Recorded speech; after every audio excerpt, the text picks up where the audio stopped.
દેશ વિદેશમાં રહેતા મારા દરેક દર્શક મિત્રોને ડૉક્ટર શરદ સોનીના હર હર મહાદેવ. મિત્રો, આજે આપણે મહત્વપૂર્ણ 3 ચીજો વિશે આપણે વાત કરવાના છીએ જે તમને સરળતાથી મળી રહેશે અને જો તમે આનો પ્રયોગ કરશો તો તમારા શરીરને ખૂબ જ લાભ થશે. રાત્રે તમારે આ વસ્તુઓને પલાળી દેવાની છે અને સવારે એનો પ્રયોગ કરવાનો છે. આ કરવાથી તમારી પાચન શક્તિ એકદમ સ્ટ્રોંગ થઈ જશે. જે લોકોને વજન વધતું ના હોય એ લોકોનું વજન વધવા લાગશે. વીર્ય વર્ધક છે તથા ચામડીના સમસ્યા માટે પણ એ ઘણું બધું ફાયદાકારક છે. તથા ગેસ, એસિડિટી, કબજિયાત જેવા અનેક રોગોમાં આ ઘણું બધું ફાયદાકારક છે. અને બીજું કે જે લોકોને વાળને લગતી પણ સમસ્યા હોય, હેરને લગતી પણ જે લોકોને સમસ્યા હોય એની અંદર પણ લાભ થશે. સાથે સાથે એવા બીજા ઘણા બધા રોગો છે એની અંદર પણ તમને લાભ થશે.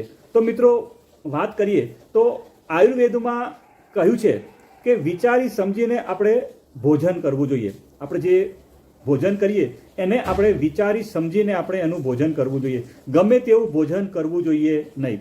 મિત્રો, આપણે જો પશુઓની વાત કરીએ ને તો એમને એમના શરીર માટે કયું ભોજન અનુકૂળ છે અને કયું અનુકૂળ નથી એ એમને ખબર હોય છે. જો મિત્રો આપણે કોઈ પણ પશુ હોય એને જો આપણે જંગલમાં આપણે છોડી દઈએ તો એ બધી જ વનસ્પતિ ખાવાની નથી.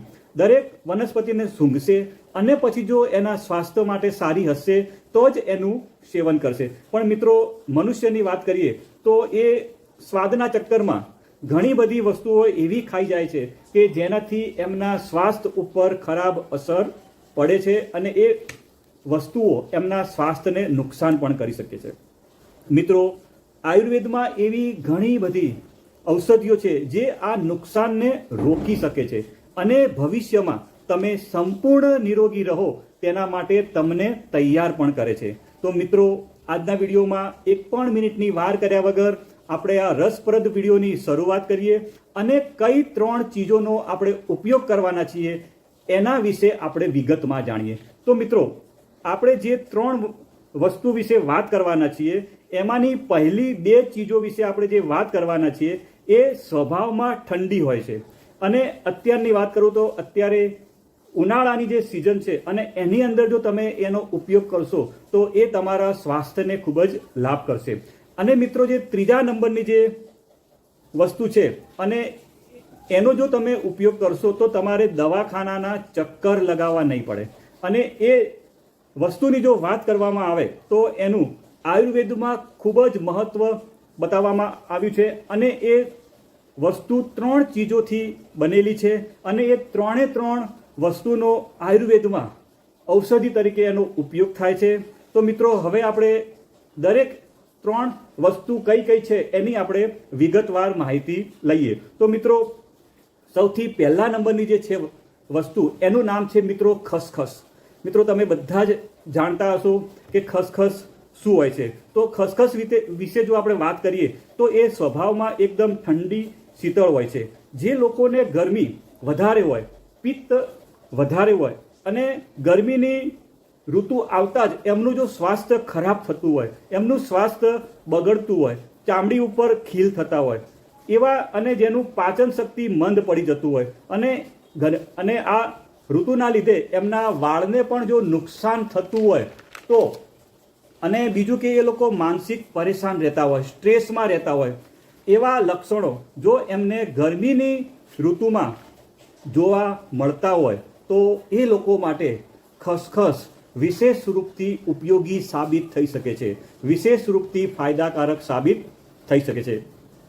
મનુષ્ય પોતાના શરીરને ઠંડુ રાખવા માટે, ગરમીની ઋતુ છે એની અંદર ઠંડુ રાખવા માટે આનો ઉપયોગ કરી શકે છે.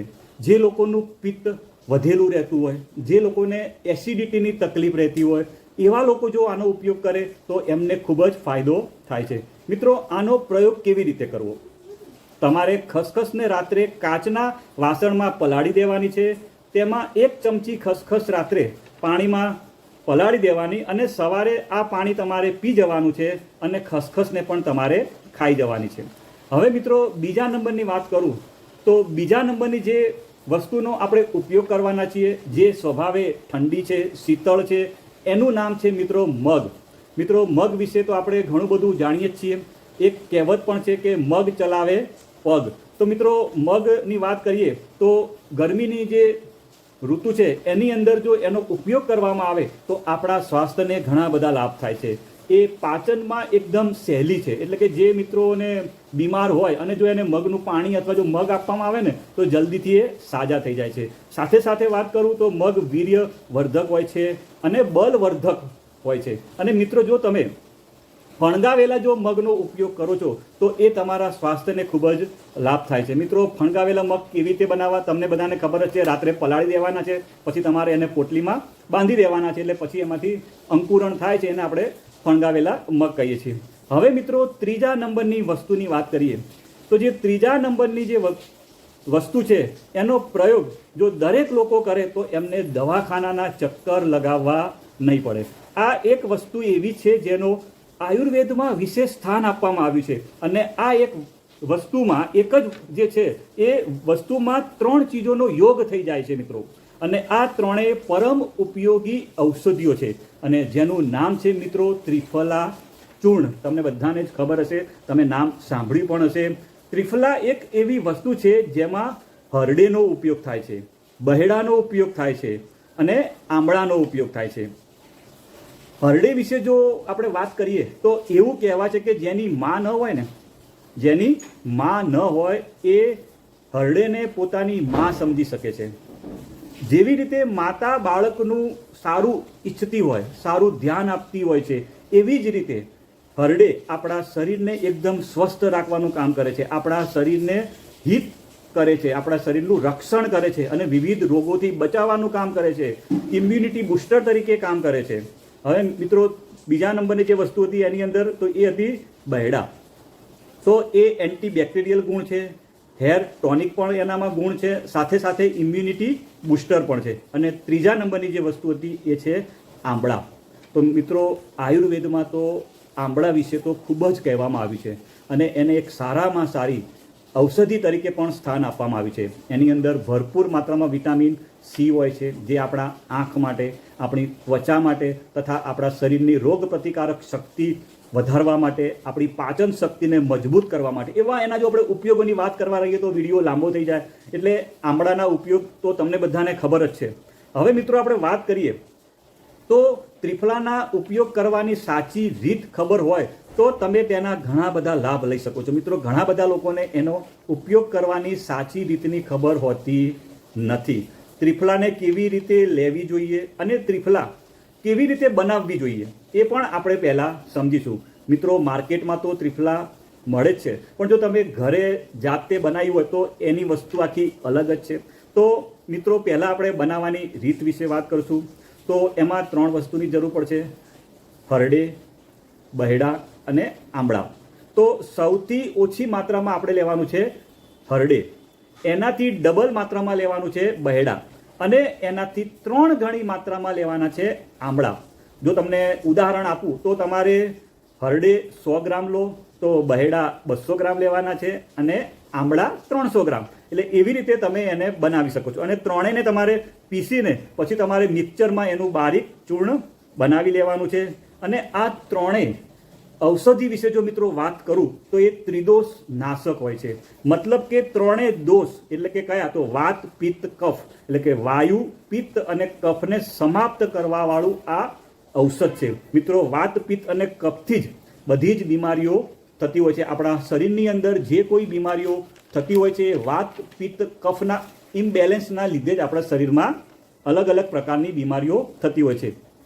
જે ઔષધિ ત્રિદોષ નાશક હોય છે એ ઘણી બધી બીમારીઓમાં કામ કરે છે, કારણ કે આ ઔષધિ ત્રણેય દોષને શાંત કરનારી છે. મિત્રો હવે એનો પ્રયોગ કેવી રીતે કરવો? આનો પ્રયોગ કરવાની 2 અલગ અલગ રીતો છે અને જેનાથી લાભો પણ અલગ અલગ મળશે. જ્યારે આપણે ત્રિફલા ચૂર્ણને રાત્રે લઈએ છીએ ત્યારે આ આપણા શરીરમાંથી ગંદકી દૂર કરવાનું કામ કરે છે, આપણા શરીરને ડિટોક્સિફાઈ કરવાનું કામ કરે છે, ડિટોક્સ કરવાનું કામ કરે છે.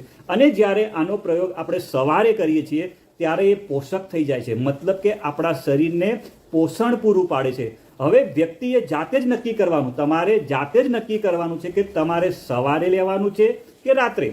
જેમને કબજિયાતનો પ્રશ્ન હોય અને જો શરીર ઉપર એમને ખીલ થતા હોય, એવી જો સમસ્યા હોય તો એમણે રાત્રે લેવાનું છે.